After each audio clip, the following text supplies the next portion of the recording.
Bideo honetan aztertuko dugu Hamiltonaren autofuntzio eta autobalioak betitzen dituen ezaugarri simple batzuk, ez? Lehenengo eta behin, hau da Hamiltonaren autofuntzioak eta autobalioak betetzen duten ekuazioa eta Hamiltonaren autofuntzioak eta autobalioak oso importanteak dira Schrödingeren ekuazioa garatzeko eta uin funtzioen denboraren garapena aztertzeko. Oinarri edo funtzio oso erabilgarriak izango ditugu, eta autobalioak ere. Bestaldetik, zer esanik ez, Hamiltondarra bera eragile ermitikoa da, eta eragile ermitikoi dagozkien ezaugarriak aplikatu ditzakegu. Beste bideo batean aztertu genituenak. Hau da, gogoratzen badugu, autobalioen inguruan esan genuena, da lehenengo eta behin autobalioak EN horiek direla errealak. Zer esanik ez, energiak dira esken finean eta errealak izan behar dira, nola ez.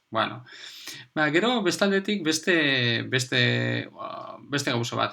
Baita, autofuntzioarekin lotuta daukagun beste ezaugarriak da, autofuntzio horiek, sortzen duten kopurua da autofuntzioak, dira ortogonalak, ez? Hau da, bi autofuntzioen arteko biderkadura eskalarra, 0 izango dela, baldin eta bi horiek diferenteak badira.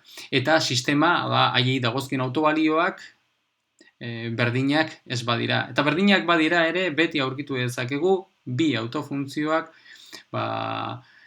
normalak perpendikularrak direnak. Baina badago beste ezaugarrik autofuntzioekin lotutako beste gauza interesantea, hementxe 3. puntua bezala aztertuko duguna. Kasu honetan, beti barkatu, Hamiltondarraren eragilea erreala da. Eragile bera erreala da. Erreala izatea ez da derrigorrezkoa ermitik izatea, gogorazazu ze gertatzen den momentu linearen eragilearekin. Momentu eragilea dugu irudikaria eta alatu guzti ermitikoa da. Baina kasu honetan, Hamiltondarrei dagokion eragilea erreala da. Eta erreala izan da, orduan ondorengo ekuazio hause betetzen du. Hau da, ekuazio guzti horren konplexu konjukatua hartzen badugu, hau da, psi n Hamiltondarren autofuntzioa bada,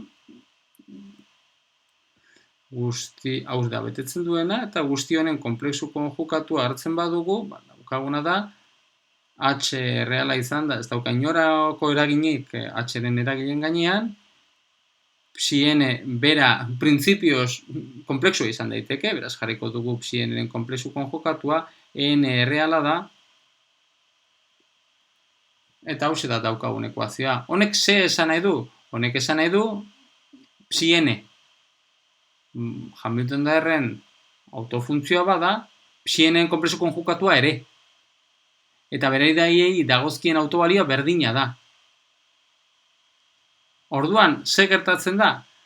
Horrek ez du esan nahi, derrigorrez psi n eta psi n konplexu konjukatua berdinak izan behar direnik, ez? Ze gertaiteke psi n ere irudika izatea. Hori bai, horrek esan nahi du, aukeratu dezakegula beste autofuntzio bat, kasu honetan bien arteko batura dana, psi n eta bere konplexu konjukatuen arteko baturaren jarriko dugu batez bestekoa, eta psi n prima ere baita betetzen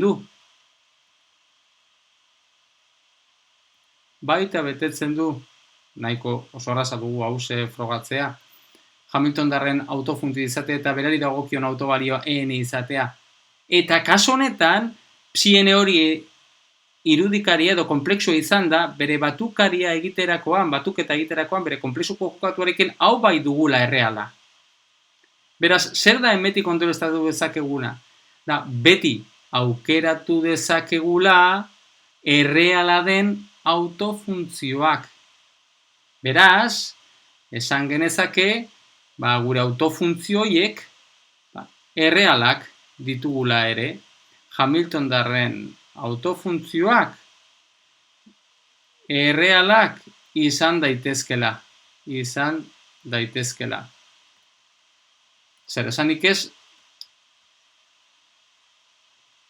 baita irudikariak izan daitezke, guk hartzen badugu, gure autofuntzioa eta biderkatzen badugu, bere edozein zenbaki irudikari batekin, baita Hamilton autofuntzioa izango dugu, baina kasu honetan posiblea da errealak aukeratzea. Eta hori ez da beti gertatzen. Edozein eragilearekin gertatzen, hau bakarrik gertatzen da, daukagun eragilea bera erreala denean. Eta ez pentsa, erreala izateak, uin funtzioa bera erreala izatea, badauka bere ondorioa. Esate baterako utziko dizuet pentsatzeko beste ondoriotxo bat, adibidez, errealak direneko egoera hoetan kalkulatzen badugu, adibidez, peren batez bestekoa, kalkulatzen badugu, peren batez bestekoa egoera erreal honetan, hauen balioa 0 da. Hau pentsatzeko guztien dizuet.